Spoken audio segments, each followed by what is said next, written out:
जय Hind defence lovers, स्वागत है आप सभी का डिफेंस इनसाइट के एक बेहद ही फ्रेश एपिसोड में। और आज के एपिसोड में हम बात करने वाले हैं 2022 के भारत के टॉप 7 डिफेंस प्रोजेक्ट्स के बारे में। तो चलिए अब और समय ना गवाते हुए बढ़ते हैं हमारे आज के इस एपिसोड की तरफ।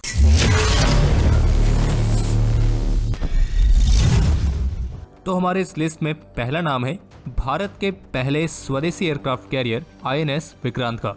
ये बात तो आप सभी को पता होगी कि भारत का जो ये पहला स्वदेशी एयरक्राफ्ट कैरियर INS विक्रांत है, इसके 3 समुद्री परीक्षणों को अभी तक सफलतापूर्वक पूरा किया जा चुका है। और इंडियन नेवी में इस वॉरशिप का इंडक्शन इस साल यानी कि 2022 में सबसे ज्यादा महत्वपूर्ण डिफेंस प्रोजेक्ट्स में से एक है, जिसका इंतजार तो आप में से हर किसी को होगा।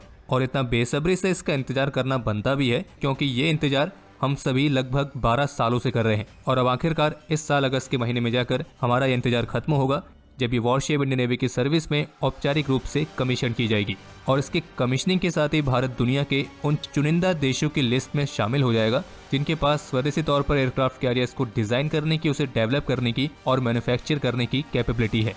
बाकी इसके बाद इस लिस्ट में दूसरा नाम है LCA तेजस Mk1A का। जी हाँ, 2022 भारत के एविएशन इंडस्ट्री के लिए भी काफी ज्यादा महत्वपूर्ण साबित होने वाला है, क्योंकि इसी साल जून के महीने तक तेजस Mk1A फाइटर की पहली उड़ान को कंडक्ट करने के लिए शेड्यूल किया गया है।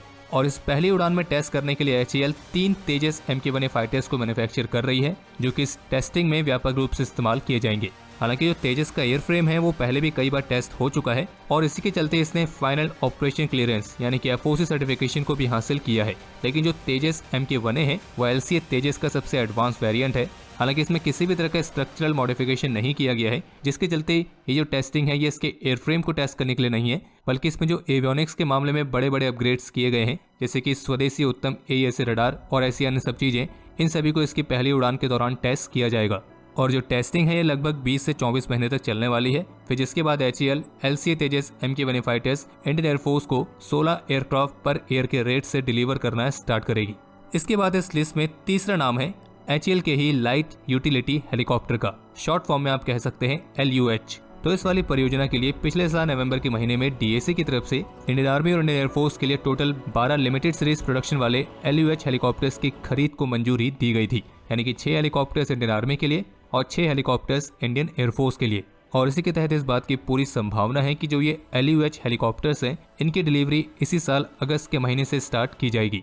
और वैसे भी ये वो हेलीकॉप्टर्स हैं जिनकी इंडियन आर्म फोर्सेस को काफी ज्यादा जरूरत है, क्योंकि इंडियन आर्म फोर्सेस खास करके आर्मी और एयरफोर्स जो काफी लंबे समय से चीता और चेतक हेलीकॉप्टर्स को ऑपरेट करती आ रही है, पर चूंकि समय के साथ मशीन की लाइफ भी खत्म हो जाती है, तो अब ये चीता चेतक हेलीकॉप्टर्स के साथ भी कुछ ऐसा ही हो रहा है। और इसी वजह से ये हेलीकॉप्टर्स दिन प्रतिदिन अनसेफ होते जा रहे हैं। और इसलिए यही अच्छा है कि जितना जल्दी हो सके इन हेलीकॉप्टर्स को रिप्लेस किया जाए। हालांकि इन्हीं चीता और चेतक हेलीकॉप्टर्स को रिप्लेस करने के लिए रशिया के साथ कैमाव हेलीकॉप्टर्स की डील पर बात शुरू की गई थी, लेकिन वो शायद बात ही रह गई, क्योंकि काफी लंबे समय से वो जो डील है वो पेंडिंग पड़ी है और उस पर अभी भी कोई भी अंतिम फैसला नहीं लिया गया है। और यहाँ तक कि अब तो संभावना ये बन रही है कि उस डील को शायद कैंसिल ही कर दिया जाए।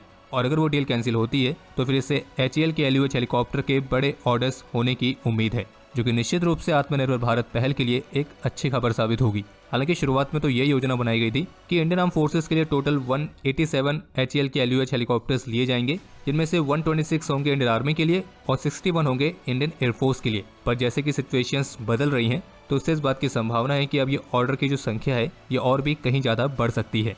इसके बाद इस लिस्ट में चौथा नाम है तेजस Mk2 का। और तेजस Mk2 भारत के एरोस्पेस सेक्टर का एक ऐसा महत्वपूर्ण इवेंट है जो हमारी एविएशन इंडस्ट्री में एक नया अध्याय जोड़ने की तैयारी कर रहा है। और इसी तैयारी के तहत तेजस Mk2 का जो पहला प्रोटोटाइप है उसे इस साल रोल आउट किया जाएगा, ताकि उसके अगले साल पहली उड़ान कंडक्ट की जा सके।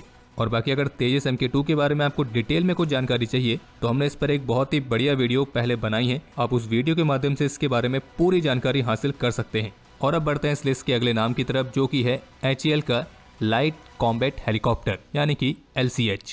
तो HAL ने भारत के स्वदेशी कॉम्बैट हेलीकॉप्टर के लिमिटेड सीरीज प्रोडक्शन को तो स्टार्ट कर दिया है और इस साल करीब 15 LCH हेलीकॉप्टर्स आर्मी और एयरफोर्स को डिलीवर किए जाने हैं।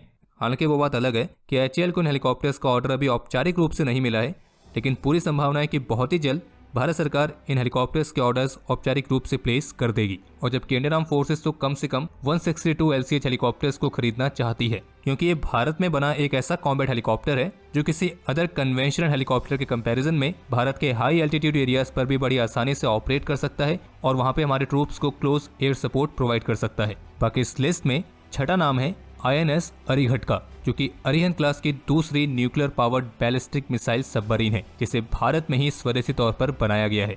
और वैसे आपको बता दें कि INS अरिहंत घोस्ट सबमरीन के नाम से भी काफी मशहूर हो चुकी है, क्योंकि सबमरीन को भी एक तरीके से क्लासिफाइड प्रोजेक्ट की तरह ही विकसित किया जा रहा है और इसके बारे में जो अधिकतर इन्फॉर्मेशन है वो सीक्रेट रखी गई है। यहाँ तक कि इस क्लास की जो पहली सबमरीन थी INS अरिहंत, तो उसके भी जो वेपन ट्रायल्स थे उनको भी काफी सीक्रेट तरीके से पूरा किया गया था। और फिर जिसके बाद ये सबमरीन अगस्त 2016 में कहीं जाकर इंडियन नेवी की सर्विस में कमीशन हुई थी। तो अब इस INS अरिहंत के इस साल अगस्त के महीने में कमीशन होने की पूरी उम्मीद है। और कमीशनिंग से पहले फिलहाल अभी इस INS अरिहंत के कुछ और महत्वपूर्ण ट्रायल्स चल रहे हैं, और अगर इसकी कमीशनिंग सेरेमनी भी सीक्रेट तरीके से होती है तो भी इसमें कोई सरप्राइज होने वाली बात नहीं होगी, क्योंकि हम आपको पहले ही बता चुके हैं कि इस पूरे सबमरीन प्रोजेक्ट को ही एक क्लासिफाइड प्रोजेक्ट की तरह ही विकसित किया जा रहा है। लेकिन हाँ, इस INS अरिहंत के बारे में जो भी जानकारी उपलब्ध है उसमें तो यही कहा गया है कि ये अपनी पहली वाली सबमरीन यानी कि INS अरिहंत के कंपैरिजन में और भी ज्यादा एडवांस होने वाली है। और वैसे भी भारत को अपनी समुद्री ताकतें बढ़ाने के लिए सबमरीन की एक अच्छी खासी फ्लीट की जरूरत भी है, और इसी जरूरत को पूरा करने में जो INS अरिहंत है ये एक बहुत महत्वपूर्ण भूमिका निभाने वाली है। और बाकी इस लिस्ट का जो आखिरी और सातवां नाम है तो वो है INS वगीर का, जो कि स्कॉर्पियन क्लास की 5वीं सबमरीन है और ये एक डीजल इलेक्ट्रिक अटैक सबमरीन की कैटेगरी में आती है। और इस क्लास की जो पहली की 4 सबमरीन्स थी, INS Kalvari, INS Khanderi, INS Karanj और INS वेला, तो ये 4 की 4 इंडियन नेवी की सर्विस में कमीशन हो चुकी हैं। और अब जो 5वीं सबमरीन है INS वगीर, तो उसे भी इसी साल कमीशन किया जाना है। और जबकि इसकी तो अभी हाल ही में 2 फरवरी को पहले समुद्री परीक्षण भी स्टार्ट किए गए थे। और बाकी अगर सब कुछ सही रहता है तो ये जो सबमरीन है ये 2022 के चौथे क्वार्टर तक इंडियन नेवी की सर्विस में कमीशन होगी। और फिर इसके बाद जो इस क्लास की आखिरी सबमरीन बचती है INS बख्शीर, तो उसके भी अगले साल के अंत तक इंडियन नेवी की सर्विस में कमीशन होने की संभावना जताई गई है। तो ये हैं 2022 के टॉप 7 डिफेंस प्रोजेक्ट्स। और अब आप हमें कमेंट सेक्शन में लिख के जरूर बताइएगा कि इनमें से कौन सा वाला जो प्रोजेक्ट है जिसका आपको सबसे ज्यादा इंतजार है। और बाकी अगर वीडियो पसंद आई हो तो वीडियो को लाइक कीजिए, शेयर कीजिए। इस वीडियो को लेकर कोई भी सुझाव या सवाल हो तो उसके लिए कमेंट सेक्शन ओपन है। और अगर अभी तक चैनल को सब्सक्राइब नहीं किया है तो सब्सक्राइब करना ना भूलें और साथ ही बेल आइकन भी दबा लें, ताकि जब भी कोई नई वीडियो अपलोड हो तो आपको उसका नोटिफिकेशन तुरंत ही मिल जाए। और तब तक के लिए जय हिंद, वंदे मातरम।